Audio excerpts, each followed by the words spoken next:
ਸਾਰੇ ਭੈਣ ਭਰਾਵਾਂ ਨੂੰ ਜੈ ਮਸੀਹ ਦੀ। ਅਸੀਂ ਧੰਨਵਾਦ ਕਰਦੇ ਹਾਂ ਕਿ ਪਰਮੇਸ਼ਰ ਨੇ ਸਾਨੂੰ ਅੱਜ ਜੈ ਅਤੇ ਪੁਨਰਥਾਨ ਦੇ ਵਿੱਚ ਪ੍ਰਵੇਸ਼ ਕਰਵਾਇਆ ਹੈ ਕਿ ਅਸੀਂ ਇਸ ਵਿੱਚ ਪਰਮੇਸ਼ਰ ਨੂੰ ਧੰਨਵਾਦ ਦੀਆਂ ਭੇਟਾਂ ਦੇ ਕੇ ਉਸ ਦੇ ਨਾਮ ਨੂੰ ਉੱਚਾ ਕਰ ਸਕੀਏ। ਇਸ ਤੋਂ ਪਹਿਲਾਂ ਕਿ ਅਸੀਂ ਪਰਮੇਸ਼ਰ ਦੇ ਧੰਨਵਾਦ ਦੇ ਵਚਨ ਨੂੰ ਪੜ੍ਹੀਏ, ਆਓ ਅਸੀਂ ਪ੍ਰਾਰਥਨਾ ਕਰੀਏ। ਦਿਆਲੂ ਪ੍ਰਭੂ, ਅਸੀਂ ਧੰਨਵਾਦ ਕਰਦੇ ਹਾਂ ਕਿ ਤੂੰ ਰੋਜ਼ਮਰਾ ਦੀ ਤਰ੍ਹਾਂ ਸਾਨੂੰ ਨਿਤ ਪ੍ਰਤੀ ਦਿਨ ਆਪਣਾ ਨਵਾਂ ਜੀਵਨ ਦੇ ਕੇ ਆਪਣੀ ਮਹਿਮਾ ਦੇ ਲਈ ਇਸਤੇਮਾਲ ਕਰਦਾ ਹੈ। ਅੱਜ ਦਾ ਦਿਨ ਤੇਰੀ ਜੈ ਅਤੇ ਪੁਨਰਥਾਨ ਦਾ ਦਿਨ ਹੈ, ਜਿਸ ਵਿੱਚ ਸਾਰੇ ਲੋਕ ਤੇਰੇ ਅੱਗੇ ਰਜੂ ਦੀਆਂ ਭੇਂਟਾਂ ਲਿਆ ਕੇ ਤੇਰੇ ਨਾਮ ਨੂੰ ਉੱਚਾ ਕਰਦੇ ਹੋ, ਤੇਰੇ ਨਾਮ ਨੂੰ ਮੁਬਾਰਕ ਆਖਦੇ ਹਨ। ਸਾਨੂੰ ਆਪ ਦੇ ਇਸ ਵਚਨ ਦੇ ਰਾਹੀਂ ਆਪ ਦੀ ਮਹਿਮਾ, ਆਪ ਦੀ ਵਡਿਆਈ ਕਰਦਿਆਂ ਹੋਇਆਂ, ਆਪ ਦਾ ਧੰਨਵਾਦ ਕਰਦਿਆਂ ਹੋਇਆਂ ਆਪ ਦੇ ਰਾਜ ਵਿੱਚ ਅੱਗੇ ਵਧਣ ਦੇ ਲਈ ਮਦਦ ਕਰ। ਸੁਣਨ ਵਾਲੇ ਅਤੇ ਬੋਲਣ ਵਾਲੇ ਦੋਨਾਂ ਨੂੰ ਆਪਣੀ ਤੌਫੀਕ ਦੇ, ਤਾਂ ਕਿ ਤੇਰੀ ਦਿੱਤੀ ਹੋਈ ਤੌਫੀਕ ਦੇ ਨਾਲ ਤੇਰਾ ਸੱਚਾ ਧੰਨਵਾਦ ਕਰਦਿਆਂ ਹੋਇਆਂ ਤੇਰੇ ਰਾਜ ਵਿੱਚ ਪਾਏ ਜਾਈਏ। ਇਹ ਸਭੋ ਕੁਝ ਤੇਰੇ ਹੱਥਾਂ ਵਿੱਚ ਸੌਂਪਦੇ ਹੋਏ ਬੇਨਤੀ ਮਸੀਹ ਯਸੂ ਦੇ ਪਵਿੱਤਰ ਤੇ ਸਮਰਥੀ ਨਾਮ ਚ ਮੰਗਦੇ ਹਾਂ, ਆਮੀਨ। ਪਿਆਰੇ ਅਜ਼ੀਜ਼, ਇਹ ਦਿਨ ਸੱਚਮੁੱਚ ਪਰਮੇਸ਼ਰ ਦੇ ਧੰਨਵਾਦ ਦਾ ਦਿਨ ਹੈ। ਪਰਮੇਸ਼ਰ ਨੇ ਜੋ ਮਨੁੱਖੀ ਜੀਵਨ ਦੇ ਵਿੱਚ ਆਪਣੇ ਉਪਕਾਰ ਕੀਤੇ ਹੈ, ਉਸ ਨੇ ਸਾਡੇ ਉੱਤੇ ਭਲਾਈ ਕੀਤੀ ਹੈ, ਉਸ ਨੂੰ ਉਸ ਦਾ ਸਜਦਾ ਕਰਨਾ ਅਤੇ ਧੰਨਵਾਦ ਕਰਨਾ ਅਤੇ ਗੀਤਾਂ ਦੇ ਰਾਹੀਂ ਉਹਦੀ ਵਡਿਆਈ ਕਰਦੇ ਹੋਏ ਉਸ ਦੇ ਨਾਮ ਨੂੰ ਆਦਰ ਦੇਣਾ, ਇਹ ਸਭ ਸਾਡੇ ਜੀਵਨ ਦੇ ਵਿੱਚ ਹੋਣਾ ਚਾਹੀਦਾ। ਇਸ ਦੇ ਵਿੱਚ ਬੋਝ ਨਹੀਂ, ਬਲਕਿ ਸਾਨੂੰ ਖੁਸ਼ੀ ਦੇ ਨਾਲ ਪਰਮੇਸ਼ਰ ਦਾ ਧੰਨਵਾਦ ਕਰਦਿਆਂ ਹੋਇਆਂ ਉਸ ਦੀ ਜਿਉਂਦੀ ਆਸ ਦੇ ਵਿੱਚ ਅੱਗੇ ਵਧਣਾ ਚਾਹੀਦਾ ਹੈ। ਅੱਜ ਦਾ ਜੋ ਮੈਂ ਵਚਨ ਲਿਆ ਹੈ, ਜ਼ਬੂਰ 145 ਉਸ ਦਾ 1 ਅਤੇ 2 ਅਤੇ 3 ਆਇਤ ਦੇ ਵਿੱਚੋਂ ਲਿਆ ਹੈ, ਜਿਸ ਦਾ ਵਿਸ਼ਾ ਹੈ ਪਰਮੇਸ਼ਰ ਦੀ ਭਲਾਈ। ਪਰਮੇਸ਼ਰ ਦੀ ਭਲਾਈ। ਸੱਚਮੁੱਚ ਪਰਮੇਸ਼ਰ ਹੀ ਸਾਡੇ ਜੀਵਨ ਦੇ ਵਿੱਚ ਭਲਾਈ ਕਰਦਾ ਹੈ। ਅਸੀਂ ਇਸ ਯੋਗ ਨਹੀਂ ਸੀ ਕਿ ਅਸੀਂ ਉਸ ਦੀ ਭਲਾਈ ਦੇ ਕਾਰਜਾਂ ਨੂੰ ਵੇਖ ਸਕੀਏ ਅਤੇ ਉਸ ਦਾ ਧੰਨਵਾਦ ਕਰ ਸਕੀਏ। ਇਹ ਪਰਮੇਸ਼ਰ ਦੇ ਵੱਲੋਂ ਹੋਇਆ ਹੈ ਅਤੇ ਪਰਮੇਸ਼ਰ ਨੇ ਮੇਰੇ ਜਿਹੇ ਪਾਪੀ ਮਨੁੱਖ ਦੇ ਲਈ ਆਪਣੇ ਪੁੱਤਰ ਪ੍ਰਭੂ ਯਿਸੂ ਮਸੀਹ ਦੇ ਰਾਹੀਂ ਸਾਡੇ ਜੀਵਨ ਵਿੱਚ ਕੀਤਾ ਹੈ। ਇੱਥੇ ਮੈਂ ਇਹਨਾਂ ਆਇਤਾਂ ਨੂੰ ਪੜ੍ਹਨ ਜਾ ਰਿਹਾ ਹਾਂ। ਹੇ ਮੇਰੇ ਪਰਮੇਸ਼ਰ, ਹੇ ਮੇਰੇ ਪਾਤਸ਼ਾਹ, ਮੈਂ ਤੈਨੂੰ ਸਲਾਹਾਂਗਾ, ਤੇਰੇ ਨਾਮ ਨੂੰ ਜੁਗੋ ਜੁਗ ਮੁਬਾਰਕ ਆਖਾਂਗਾ।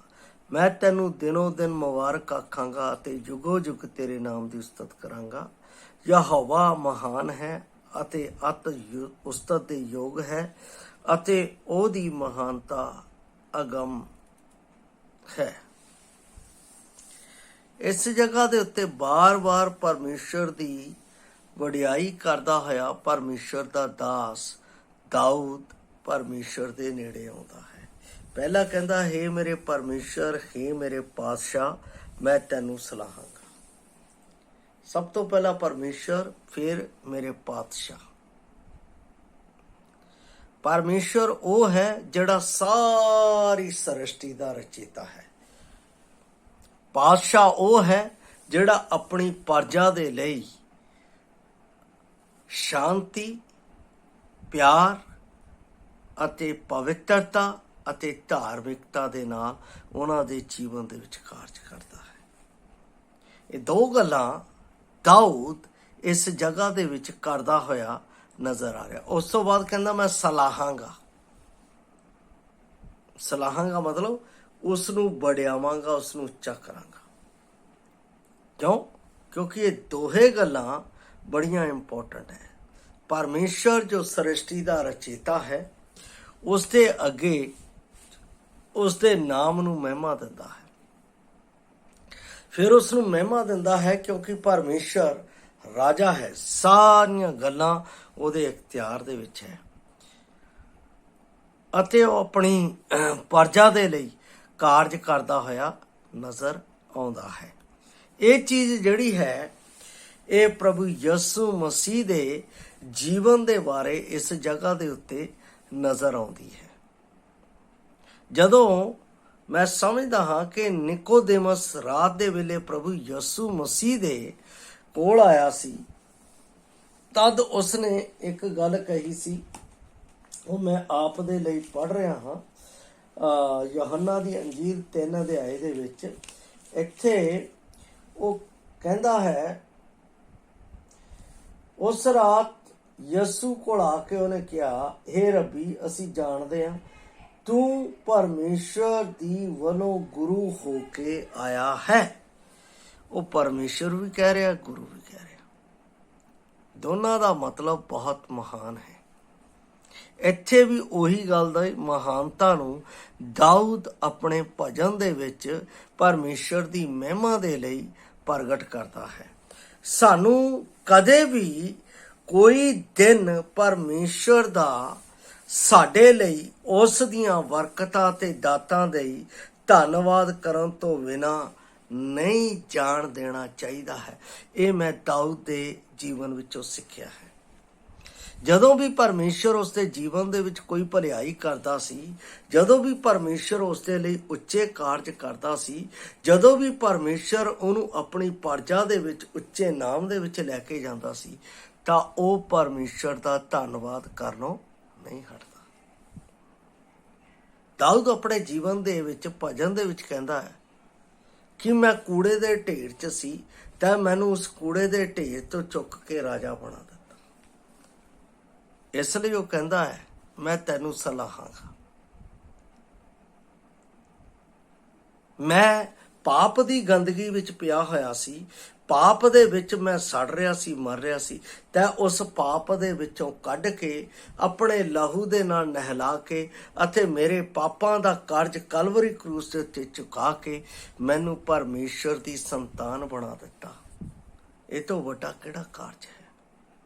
ਸੱਚਮੁੱਚ ਇਹ ਕਾਰਜ ਪਰਮੇਸ਼ਰ ਦੇ ਅੱਗੇ ਬਾਰ-ਬਾਰ ਧੰਨਵਾਦ ਦੇਣ ਦਾ।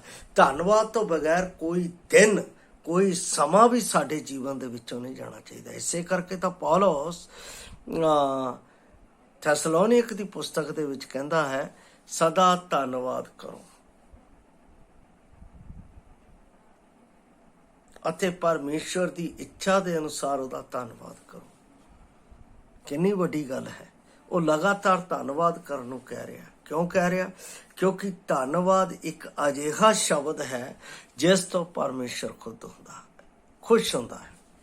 ਧੰਨਵਾਦ ਕਿਸੇ ਦੇ ਦੇਖਣ ਤੇ ਕਹਿਣ ਤੇ ਨਹੀਂ, ਧੰਨਵਾਦ ਦਿਲੋਂ ਉੱਠਦਾ ਹੈ। ਦਿਲੋਂ ਕਦੋਂ ਉੱਠਦਾ ਹੈ? ਜਦੋਂ ਕਿਸੇ ਨੇ ਮੇਰੇ ਜੀਵਨ ਦੇ ਵਿੱਚ ਮਹਾਨ ਕਾਰਜ ਕਰ ਦਿੱਤਾ ਹੈ। ਮਹਾਨ ਕਾਰਜ ਮੇਰੇ ਜੀਵਨ ਦੇ ਵਿੱਚ ਕਿਹਨੇ ਕੀਤਾ ਹੈ? ਪਰਮੇਸ਼ਰ ਨੇ। ਕਿਉਂ ਕੀਤਾ? ਕਿਉਂਕਿ ਮੈਂ ਪਾਪੀ ਸੀ, ਮੈਂ ਪਰਮੇਸ਼ਰ ਦੀ ਬੰਦਗੀ ਨਹੀਂ ਕਰ ਸਕਦਾ, ਮੈਂ ਪਰਮੇਸ਼ਰ ਦੇ ਨਾਮ ਨੂੰ ਉੱਚਾ ਨਹੀਂ ਸੀ ਕਰ ਸਕਦਾ। ਇਸ ਲਈ ਧੰਨਵਾਦ ਮੇਰੇ ਜੀਵਨ ਦੇ ਵਿੱਚ ਉਮੜਦਾ ਹੈ।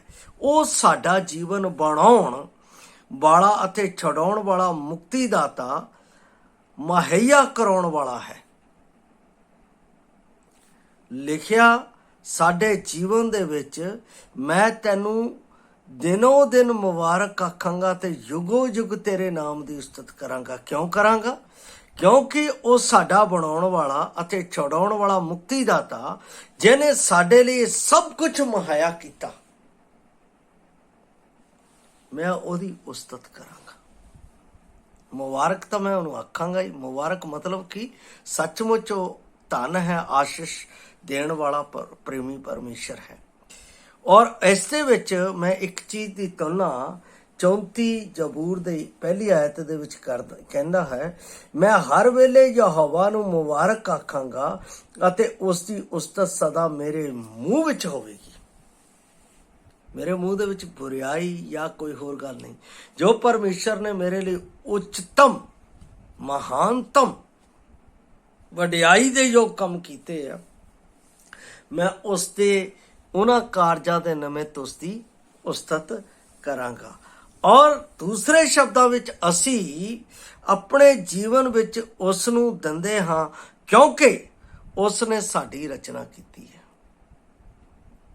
ਜਦੋਂ ਅਸੀਂ ਜ਼ਬੂਰ 139 ਪੜ੍ਹਦੇ ਹਾਂ ਤਾਂ ਉੱਥੇ ਪਰਮੇਸ਼ਰ ਦਾ ਦਾਸ ਦਾਊਦ ਕਹਿੰਦਾ ਹੈ ਕਿ ਕਿੰਨੇ ਭਿਆਨਕ ਰੀਤੀ ਦੇ ਨਾਲ ਮੈਂ ਰਚਿਆ ਗਿਆ ਅਤੇ ਕੋਈ ਵੀ ਚੀਜ਼ तेरी रचना तो बगैर नहीं हुई और तू उस ਨੂੰ नाम लैके जानदा है। हजे डॉक्टर नहीं जानते, हजे डॉक्टर इसकी खोज कर रहे हैं, पर तू नाम लैके मेरे एक एक अंग ਨੂੰ रचिया है।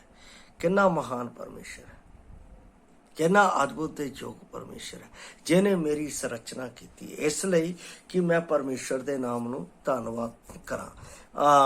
अफसियां की पुस्तक दे विच पौलुस रसूल की आखदा 1:4 दे विच, तां सृष्टि की रचना तो पहला मैनू रचिया, मैनू सतिया कि मैं तेरी वडियाई करा। इहदा मतलब कितना महान है परमेश्वर जिन्हें मेरी रचना इस सृष्टि की रचना तो पहला कर दी कि मैं उसकी उस्तत करा। किहड़ा इदां दा ईश्वर है जिहड़ा इस तो पहला साडी रचना तो पहला अपने आप नूं देखदा होवे। पर मैं ये ईश्वर जिन्हें मेरे लिए इन्ना कीता है, जिन्हें मेरे लिए इन्ना उस्तत योग कारज कीता है, मैं ये महिमा दूसरिਆਂ ਨੂੰ नहीं दे सकता। दूसरिਆਂ ਨੂੰ मतलब देवी देवतिਆਂ ਨੂੰ नहीं दे सकता। उन्होंने मेरी रचना नहीं की है, उन्होंने मेरे जीवन ਨੂੰ ਬਚਾਉਣ ਦੇ ਲਈ ਕਾਰਜ नहीं किया। दूसरा, साडे जीवनां ਨੂੰ फिर तो खरीदण दे ਲਈ अर्थात छड़ाउण दे ਲਈ, सानू पापा तो आजाद करन दे ਲਈ अपने प्यारे पुत्र दा सरफा तक नहीं किया। अपने प्यारे पुत्र नूं मेरे पापां दे ਲਈ कालवरी क्रूस दे उत्ते चाड़ दिता, जिथे पतरस कहंदा है उस दे मार खाण तो असीं नरोए होए। दूसरा वो कहंदा है उस दे लहू बहाण तो साडे पाप माफ होए।